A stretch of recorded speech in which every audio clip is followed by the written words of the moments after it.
The backstage buzz of the shown Voices of the Heart abruptly quieted as Amelia Matthews walked down the dimly lit hallway. Her hesitant steps and hunched shoulders stood in stark contrast to the glitz and glamour of the television environment. At 64 years old, her wrinkled hands nervously clutched the hem of her faded blue dress, the best outfit she could find in her modest wardrobe, carefully saved for a special occasion that never seemed to arrive. The producers exchanged disbelieving glances. One of them, Jessica Parker, checked her clipboard for the third time, as if searching for an error in the schedule. "Mrs. Matthews? Are you sure you're in the right place?" The question, though polite, carried a tone of condescension Amelia knew all too well. It was the same tone people used when they saw her alone at the grocery store or when she dared to grab a coffee at the neighborhood cafe. Her gray hair, partially hidden in a haphazard bun, and the deep lines on her face told stories no one here cared to hear. Stories of smothered dreams, of a childhood stolen by a violent father, of a marriage that became a prison. But there was something else in her brown eyes, a spark of determination that 4 decades of silence had failed to extinguish. "Yes, dear. This is exactly where I'm supposed to be," Amelia replied, her voice soft but resolute. Her fingers instinctively touched the small silver bird-shaped brooch pinned to her dress collar, the only heirloom from her mother, Margaret, who had passed far too young to see her daughter grow up. The brooch had been a gift the day Amelia sang her first solo in the church choir at the age of 7. "To remind you that your voice has wings," Margaret had said, her eyes shining with pride and hope. On the monitors scattered along the hallway, host Charles Bennett carried the show with his usual charisma. The stage lights shone brightly, and the audience waited eagerly for the next contestant. Amelia could hear the distant applause, like waves crashing against a wall of uncertainties. Each clap made her heart leap, reminding her of how exposed she was and how much she was risking. A young makeup artist, Amy, approached hesitantly. "We just need to do a little touch-up," she began, but stopped as her eyes fell on the scars on Amelia's neck, old wounds that makeup could never fully conceal. For a moment, their eyes met in the mirror, and Amy saw what everyone else had overlooked, a story waiting to be told. The young makeup artist worked in silence for a few minutes, her gentle hands bringing life to Amelia's tired face. "You know," Amy said softly as she applied a bit of blush, "my grandmother used to sing too. She said music was the language of the soul." Her words struck a deep chord in Amelia, who felt tears welling up in the corners of her eyes. As Amy delicately worked on her face, Amelia let her mind wander back to the small town where she had grown up.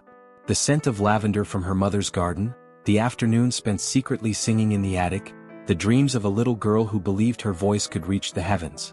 The attic had been her sanctuary, her private stage where she could be herself, where her voice could soar as freely as the birds she watched through the small round window. She remembered the first time her father caught her singing, the slap that silenced not just her voice but her soul for so long. "Foolish girl," he had shouted, "you think you can be someone with that nonsense of singing?" The metallic taste of blood in her mouth mingled with the salt of her tears as her mother held her close in the bedroom, whispering words of comfort that couldn't erase the pain. Years later, Thomas, her husband, would continue that symphony of silence. "No wife of mine is going to show off," he would say, his words as sharp as razors. For 25 years, Amelia sang only to the walls of her bathroom, her voice muffled by the sound of the shower. The hot steam fogged the mirror, hiding her reflection, allowing her to imagine she was someone else, someone free to express her art. Then Thomas was gone, taken by a heart attack, leaving her finally free to breathe. The funeral was brief, sparsely attended, and even fewer tears were shed. That night, alone in her house for the first time in decades, Amelia sang. She sang until her voice grew hoarse, until her tears ran dry, until the sun rose on the horizon, bringing with it the promise of a new beginning. The sound of hurried footsteps snapped her back to the present. 5 minutes, announced a production assistant as he rushed past. Amelia felt her heart race. On the small screen beside her, she could see the judges taking their seats. Richard Stone, the veteran music producer infamous for his sharp tongue. Maria Delgado, the opera diva who had seen everything the world of music had to offer. And James Harrison, the young composer who had taken America by storm with his soulful ballads. "Mrs. Matthews?" Amy's gentle voice broke through her thoughts. "Are you ready?" Amelia closed her eyes for a moment, feeling the weight of 64 years of silence pressing down on her shoulders. In her mind, she heard her mother's voice, a distant echo from a long-ago summer afternoon. "When you sing, my dear, the angels stop to listen." For an instant, the scent of lavender seemed to fill the air, bringing with it the strength she so desperately needed. A solitary tear escaped, tracing a path down her freshly applied makeup. Amy quickly dabbed it away with a tissue, her hands trembling slightly with the emotion of the moment. "I'm sorry," Amelia murmured, but the young makeup artist simply smiled, gently squeezing her shoulder. "Go on," Amy whispered, "show them what a free voice can do." "It's your turn," announced the production assistant, motioning for her to follow him. Amelia stood, her legs trembling slightly beneath her simple dress. Each step toward the stage felt like crossing decades of pain and repression. The corridor seemed endless, the lights growing brighter, the sound of the audience drawing nearer with every breath. In her mind, images began to swirl together. The attic of her childhood, the bathroom where she sang in secret, her mother's face, and the bird-shaped brooch she now clutched tightly. From the wings, she could see the stage bathed in light, waiting for her. The lone microphone gleamed under the spotlights, like a beacon calling a lost ship home. Amelia reached for the bird brooch once more, feeling its familiar texture beneath her fingers. "I'm here, Mom," she whispered to herself. "I'm finally here." Presenter Charles Bennett announced her name, his clear, powerful voice filling the theater. "And now, ladies and gentlemen, Amelia Matthews." As she stepped into the stage lights, the audience responded with polite silence, punctuated by a few murmurs of surprise. The judges shifted in their seats, exchanging skeptical glances. Richard Stone didn't even bother to hide a yawn, while Maria Delgado adjusted her glasses with a familiar air of boredom. But Amelia saw none of this. Her eyes were fixed on the microphone in front of her, her final chance to release the voice that had been trapped for so long. Her hands, marked by years of work and time, gently gripped the stand. In the front row, Amy smiled encouragingly, her eyes glistening with unshed tears. Then, closing her eyes, Amelia began to sing. The first note emerged soft, almost hesitant, like a bird testing its wings after a long confinement.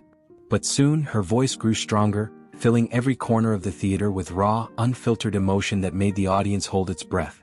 It was an old love song, but in Amelia's words, it became a hymn of liberation. The judges leaned forward in their chairs, their skeptical expressions replaced by amazement. The entire theater seemed frozen in time, suspended in the melody flowing from the lips of a woman who appeared so ordinary. Richard Stone dropped his pen, Maria Delgado removed her glasses to wipe an unexpected tear, and James Harrison closed his eyes, surrendering to the music. And so, on that brightly lit stage, Amelia Matthews finally let her voice soar, carrying decades of silenced dreams, unspoken pain, and above all, an unyielding hope that time had failed to extinguish. As the final note of the song lingered in the air, silence enveloped the theater. But it wasn't the suffocating silence of her father or the oppressive silence of Thomas. This silence was filled with awe, wonder, and recognition. It was Maria Delgado who moved first, rising slowly from her chair. Tears streamed freely down her face, ruining her flawless makeup. "In 40 years of judging," she began, her voice trembling with emotion, "there have been very few moments like this. Your voice, it carries stories, pain, love, a whole lifetime." Richard Stone, known for his sharp skepticism, remained frozen in his chair, his eyes fixed on Amelia as if trying to unravel a mystery. When he finally spoke, all traces of his usual sarcasm were gone. "Mrs. Matthews, where have you been hiding all this time?" The question hit Amelia like a wave of memories. Where had she been? In the dark attic of her childhood, singing softly so as not to wake her father. In her home kitchen, whispering melodies while preparing dinner for Thomas. In the bathroom with the shower running, letting her tears mix with the hot water as she dreamed of a different life. James Harrison, the youngest of the judges, discreetly wiped his eyes before speaking. "Mrs. Matthews, your performance it was as if time itself stopped. As if every note told a different story." He paused, searching for the right words. "Could you tell us a little about your story?" The microphone in her hands suddenly felt impossibly heavy. Amelia felt the familiar lump in her throat, the same one that always appeared whenever she tried to talk about her past. But something had changed. The audience, once indifferent, now watched her with genuine curiosity. In the front row, Amy, the young makeup artist, smiled encouragingly. Amelia began, her voice low but steady. "I started singing when I was very young. My mother, Margaret, she loved music. Our little apartment was always filled with melodies." A soft smile lit her face as she recalled Sunday mornings, when her mother would turn on the old radio and dance around the living room, holding a broom as if it were a microphone. "But life isn't always kind to our dreams," she continued, her fingers gently brushing the bird-shaped brooch. My father, he had different ideas about what a girl should do with her life. And then, her voice faltered momentarily. Then came a marriage that taught me how to be silent. In the audience, an older woman audibly sobbed. Others began shifting in their seats, as if Amelia's vulnerability had become a shared weight. But she pressed on, each word lifting a burden from her shoulders. For years I only sang for myself. In the shower where no one could hear. Or very softly while washing the dishes. She smiled wistfully. But music never left me completely. It waited patiently until I was ready to let it out again. Maria Delgado leaned forward in her chair, her expression one of rapt attention. And what made you decide to come here today? Amelia took a deep breath, the question heavy with meaning. When my husband passed away 2 years ago, I realized I had spent my entire life waiting for permission to be who I truly am. Permission from my father, my husband, society. She touched the brooch once more, her fingers lingering. My mother used to say that our voice has wings. It took me 64 years to understand that no one can stop us from flying unless we let them. The silence that followed her words was broken by spontaneous applause. In the front row, Amy wept openly, her face glowing with pride. The 3 judges exchanged glances, a silent communication passing among them. Richard Stone cleared his throat and adjusted his posture. Mrs. Matthews, how long have you been training your voice? The question made Amelia smile. Training? Oh no, I just sang. In the shower, as I said. Sometimes to the birds in the yard when I was alone. They never complained, she added with a touch of humor that surprised even herself. James Harrison shook his head, clearly moved. That makes it all the more remarkable. Your voice has a purity, an authenticity that years of training often fail to achieve. Maria Delgado nodded emphatically.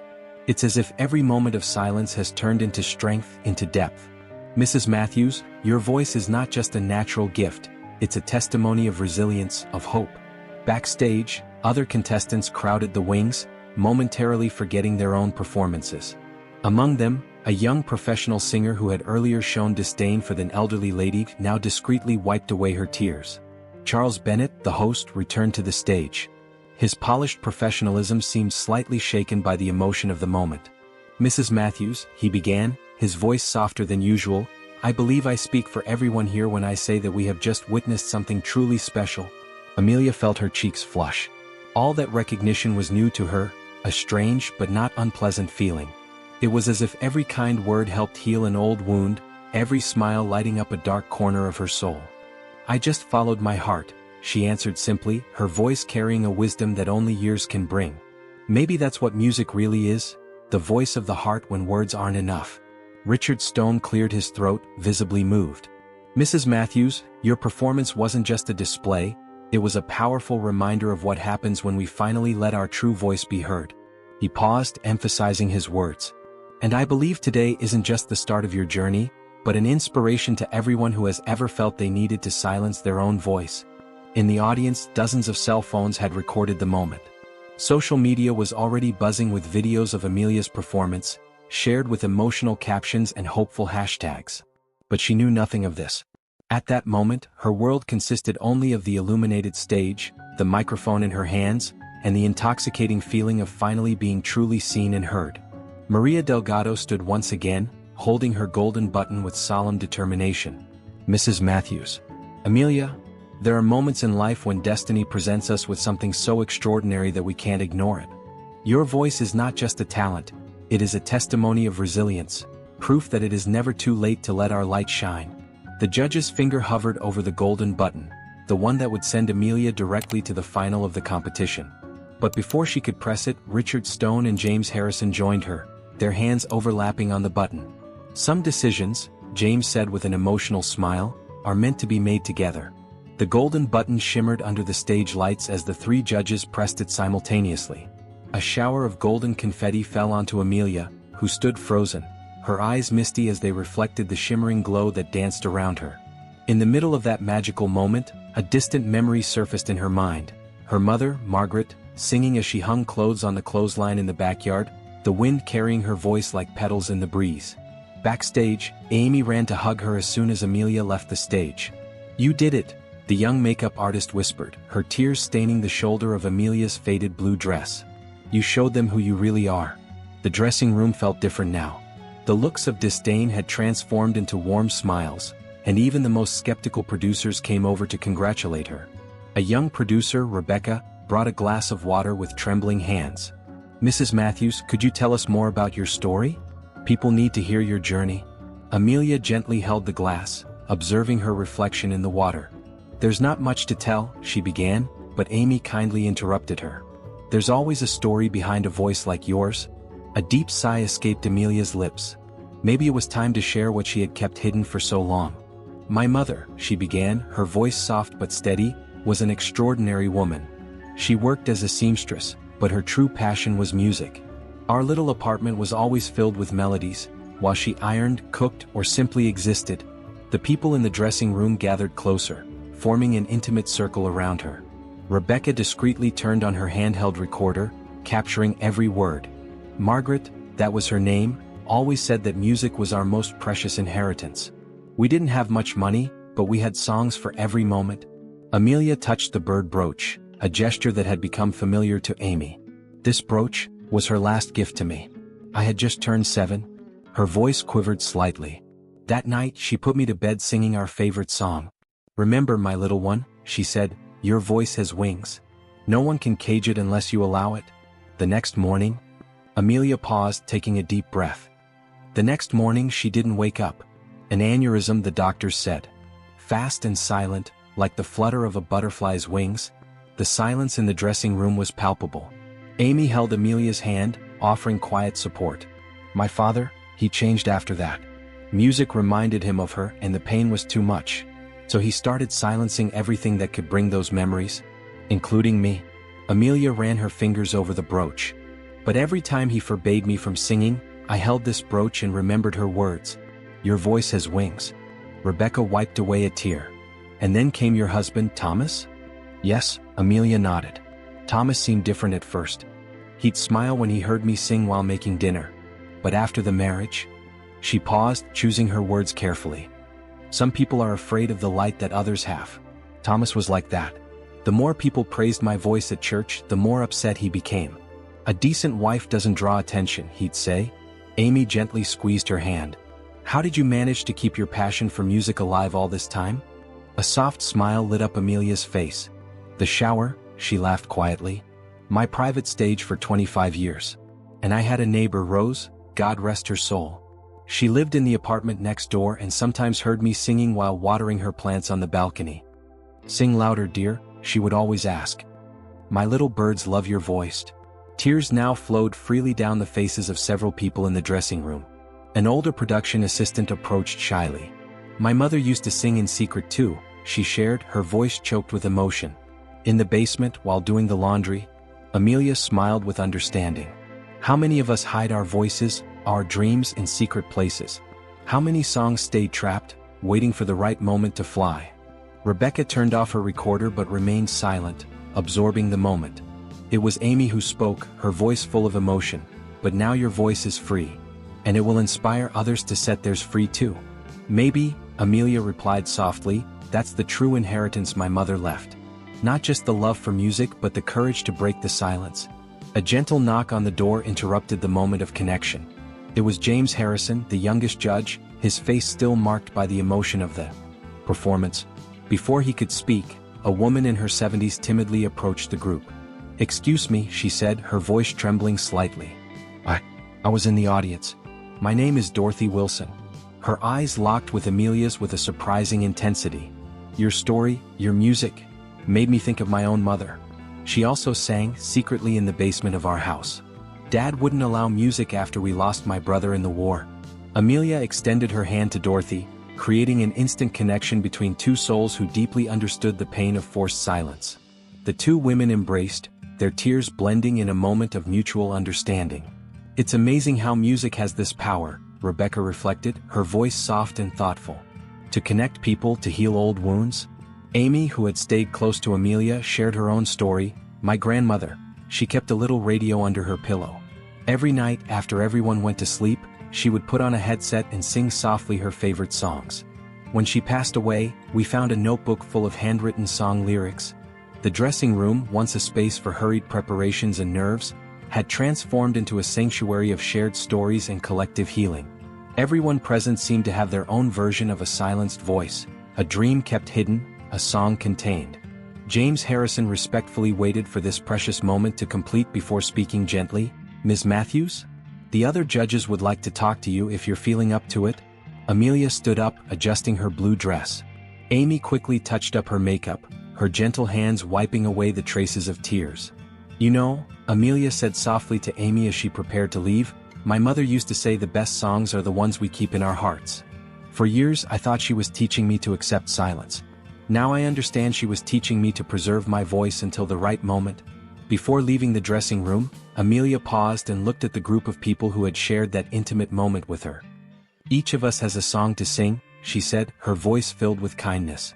"Sometimes we just need someone to give us permission to start." In the hallway, as she walked toward the judge's room, Amelia realized something had changed inside her. The weight of silence, which she had carried for so long, was beginning to transform into something new. A lightness she hadn't felt since childhood, when she sang with her mother in their small apartment filled with music. The door to the judge's room opened, revealing not only the three judges but also several people Amelia didn't recognize: record label executives, music producers, people with folders and tablets in hand. They all looked at her with a mixture of respect and curiosity. Maria Delgado stood up to greet her, her eyes shining with a mix of admiration and purpose. "Amelia," she said, using her first name with warm familiarity, "I want you to know that your presentation changed something in all of us today." Richard Stone, normally so composed and professional, seemed different. Softer, more human. "Ms. Matthews, for years we've been looking for something authentic in this program. Something that transcends mere performance and touches people's souls. Today you gave us exactly that. And not just that," James added, "you reminded us of the true purpose of music. It's not about technical perfection or flawless notes. It's about telling true stories, about touching hearts." An elegant woman, who introduced herself as Jennifer Carter, director of a major record label, approached with a gentle smile. "Amelia, your story and your voice have the power to inspire thousands of people. People who, like you, keep their own songs hidden, waiting for the right moment to sing them." Amelia felt the weight of those words, the weight of the responsibility and the possibility they carried. Her fingers found the bird brooch, that small symbol of freedom her mother had left her. The familiar texture of the metal under her fingers reminded her of all the times she had touched it in search of courage. "Future," she whispered, savoring the word as if it were a new melody. In her mind, she saw the face of her mother, Margaret, smiling proudly. She saw the countless women like Dorothy, keeping their songs hidden in basements and bathrooms. She saw Amy and her grandmother with their small hidden radio. "You know," Amelia said, her voice soft but clear, "for a long time, I thought my story was about silence. About all the times I had to swallow my songs, hide my dreams. But now I realize that maybe it's about something bigger. About how our voices, even when silenced, never truly die. They wait, grow, strengthen. And when they finally find their moment, they fly," Maria Delgado finished, smiling with understanding. For the first time in many years, the word future no longer brought fear or resignation to Amelia. It was no longer a sentence of continued silence but a promise of possibilities. It was the feeling of wings finally opening for flight, carrying with them not just her own voice, but also the echoes of all those silenced voices that, perhaps through her, would find their own courage to sing. The sun was setting when Amelia finally left the studio, accompanied by Amy, who insisted on not leaving her alone after such an intense day. The sky, painted in shades of pink and orange, seemed to celebrate that moment of transformation. On the sidewalk, several people who had been in the audience were still waiting, some holding hastily made signs with messages of affection. "Miss Matthews," called a young woman, no older than 20, her eyes shining with contained tears. "I need to tell you something."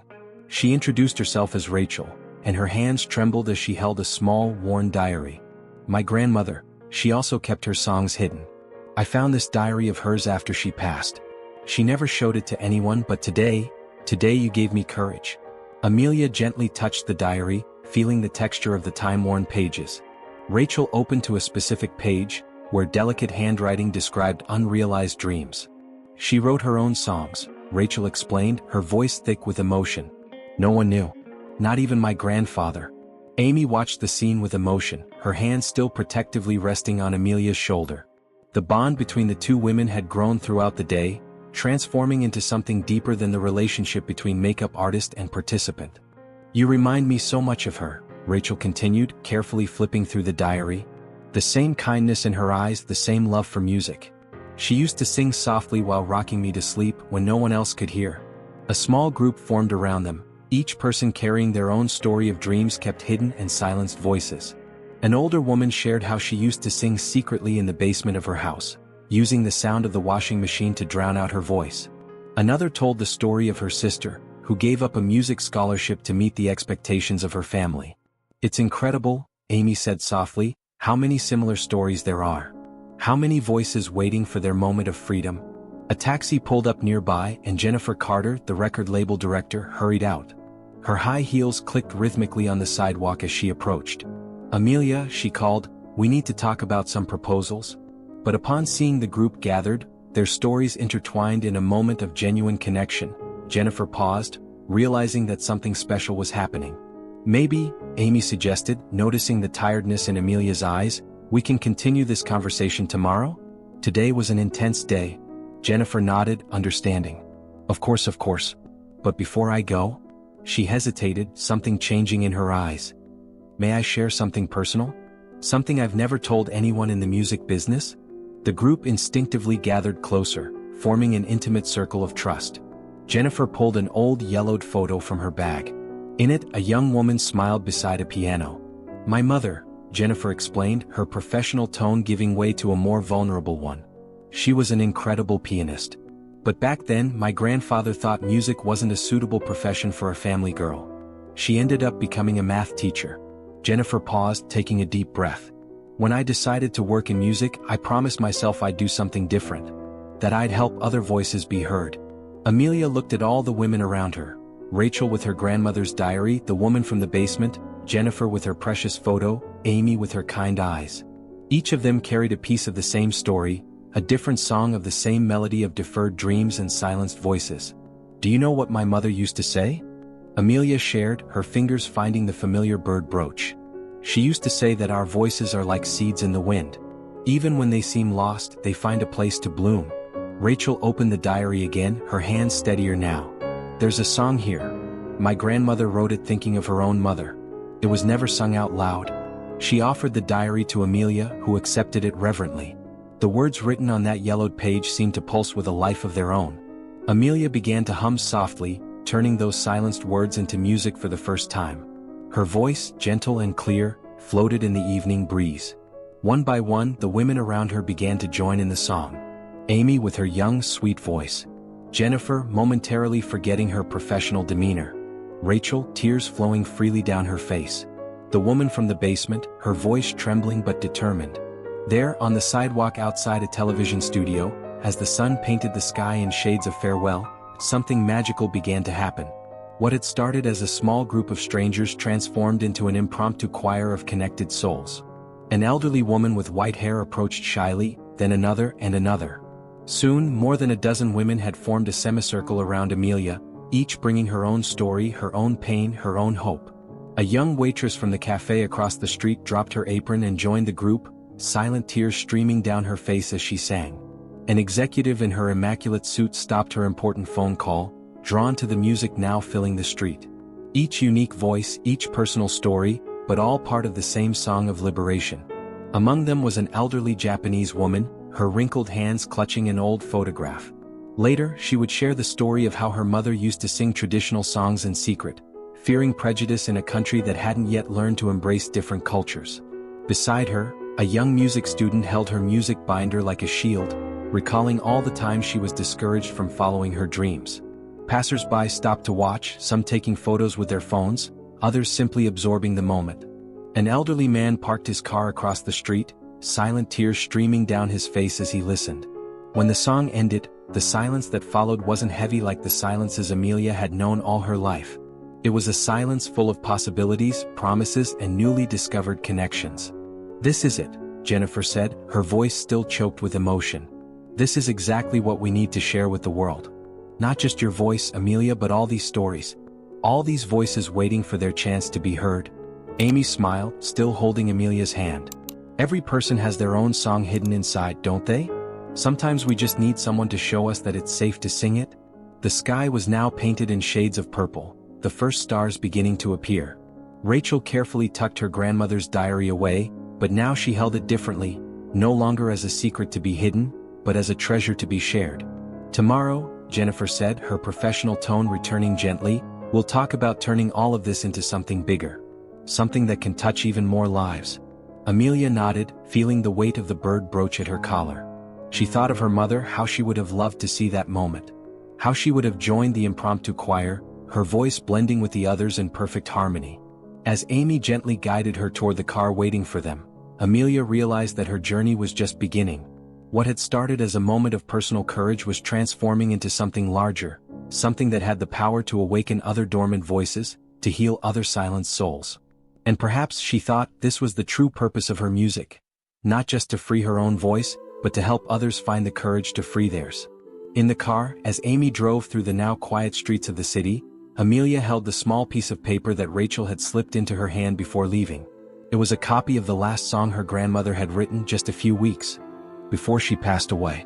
The words, written with trembling handwriting, spoke of a late freedom, but still precious. "You know, Amelia," Amy said softly, her eyes fixed on the road ahead, "my mom called me during your performance today. She was crying." Amy paused, swallowing hard. "She finally told my dad she wants to go back to studying music.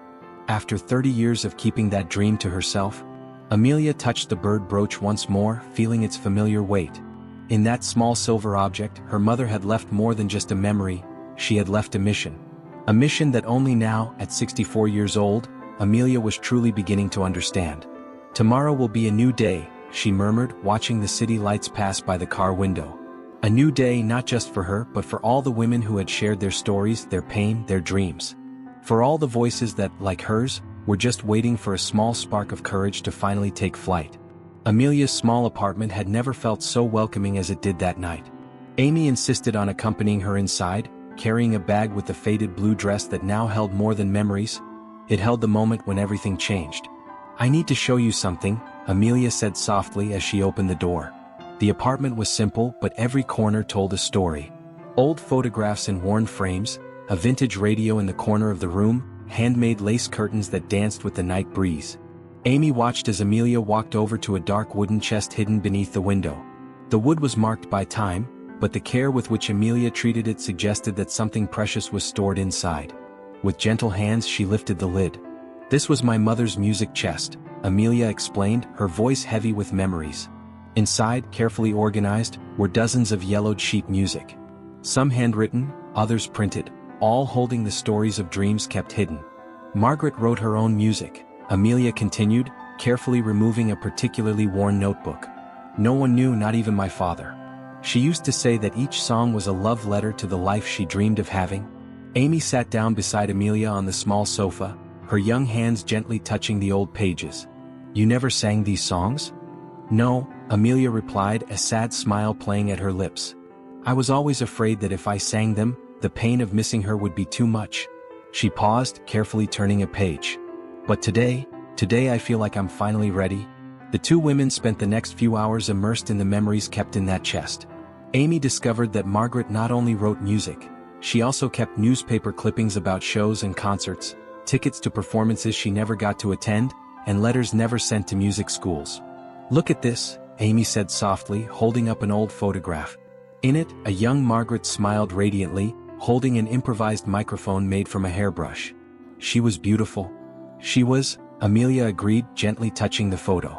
And she had a strength that I'm only beginning to understand. Even when the world tried to silence her, she found ways to keep her music alive. A yellowed envelope fell from among the sheet music. Inside, a letter addressed to Amelia, dated a week before Margaret's death. With trembling hands, Amelia opened the envelope that somehow had remained sealed all these years. "My dear daughter," she began reading aloud, her voice thick with emotion. "If you are reading this, it means you have finally found the courage to open the music chest. It means you are ready to let your own voice soar." Amy held Amelia's hand as she continued reading. The letter spoke of interrupted dreams, of fears overcome, and above all, of a love that transcended silence. Margaret wrote about how she saw in Amelia the same flame she carried, one that no circumstance could extinguish. "Do not let the fear of others' judgment silence the music inside you," the letter continued. "Every note we keep is a seed of courage waiting to bloom. And when you finally sing, my daughter, it will be as if all of us, all the women who ever had to keep their voices quiet, were singing together." A gentle silence filled the apartment when Amelia finished reading. Through the open window, they could hear the soft sounds of the night city, a distant reminder of the world waiting outside. "Your mother knew," Amy finally said, her voice little more than a whisper. "She knew this moment would come." Amelia nodded, holding the letter to her chest. All these songs, all these stories she kept, they weren't just hers, they were all of ours. With renewed care, Amelia began organizing the sheet music on the small coffee table. Each page told a different story. There were waltzes about forbidden loves, lullabies that hid subtle protests, ballads that celebrated small freedoms. "Tomorrow," Amelia said, a new determination in her voice, "when we meet with Jennifer, I want to propose something different. I don't just want to record my songs. I want to give voice to all these stories that have been kept hidden for so long." Amy smiled, understanding. "Like a musical memory project?" "Exactly. Every song Margaret wrote, every story we heard today on the sidewalk by the studio, they're all parts of a bigger story. The story of all the voices that were silenced but never truly quieted." As they continued organizing the contents of the chest, they discovered more treasures. A diary with notes about melodies inspired by secret conversations between neighbors, lyrics that spoke of dreams shared in whispers, harmonies that captured the silent strength of women who refused to give up. "Look," Amy pointed to a note in the margin of a sheet of music. "Your mother wrote, 'For all my sisters in music, those I knew and those who are yet to come.'" The clock on the wall read 3 in the morning when they finally finished exploring the chest's contents. The apartment, once filled only with memories of solitude, now vibrated with possibilities. Amy prepared tea for both of them, and as the water boiled, Amelia began softly humming one of her mother's melodies. It was a simple song but full of meaning. It spoke of birds that, even in cages, never forgot how to fly. "Do you know what's most extraordinary?" Amelia reflected, holding her cup of tea. "Today when I sang on the show, I felt like I wasn't alone. Like every note carried not just my voice, but the voice of all the women who came before me. My mother, your grandmother with the hidden radio, Rachel's grandmother with her secret diary. And now," Amy finished, "their voices will finally be heard." The sun began to rise when Amy finally said goodbye. Amelia stood by the window watching the young woman leave, feeling a deep gratitude for this unexpected bond of friendship that had formed between them. Alone in her apartment, Amelia returned to the chest one last time. At the bottom, she found an envelope she hadn't noticed before. Inside, a single sheet of paper with her mother's handwriting. "For the day you discover your own voice, remember that some songs need time to mature like a fine wine. Your voice, my daughter, is like a wine aged for decades. The longer it waited, the deeper and more meaningful its flavor became." The next morning brought with it a different light to Amelia's small apartment. The sun poured through the windows, illuminating the sheet music spread across the coffee table, each page telling a story of dreams held back for too long. Margaret's chest, now open, seemed to breathe for the first time in decades. Amy arrived early, bringing coffee and warm donuts. Her hands, usually busy with makeup brushes, now helped organize Margaret's music into small piles. "Each of these sheet music pieces," she said softly, "is like a love letter to the future." The doorbell rang, announcing the arrival of Jennifer Carter. The record label executive looked different from the day before, less formal, more approachable. She carried a thick folder under her arm and, surprisingly, an old guitar on her back.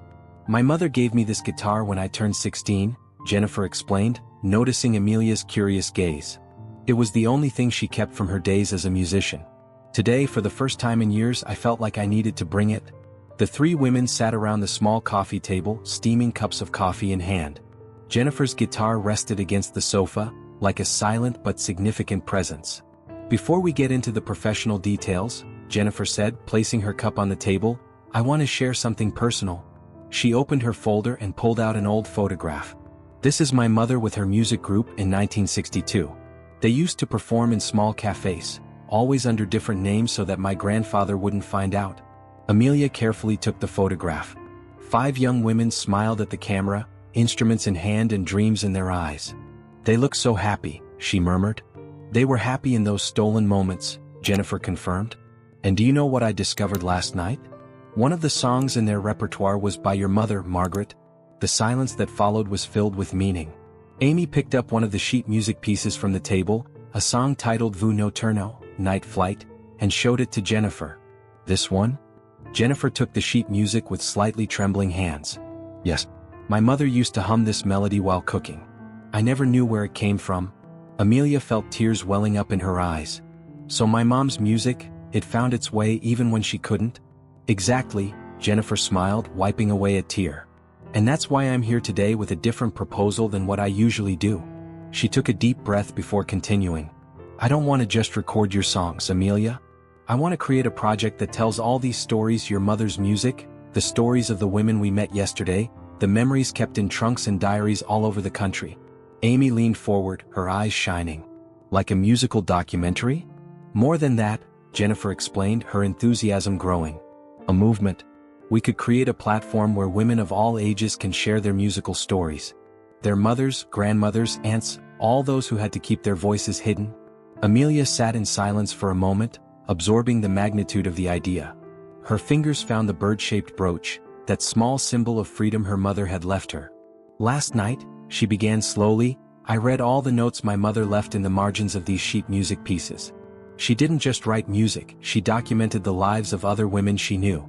The neighbor who sang while hanging laundry on the clothesline, the lady from the bakery who had been a dancer in her youth, the teacher who kept a locked upright piano in her basement." Jennifer picked up the guitar and began softly strumming the melody of Vu Notturno, Night Flight. The notes floated through the apartment like memories coming to life. "We could start with a concert," Amy suggested, her voice soft but excited. "Not in a big, intimidating theater but in a more intimate place.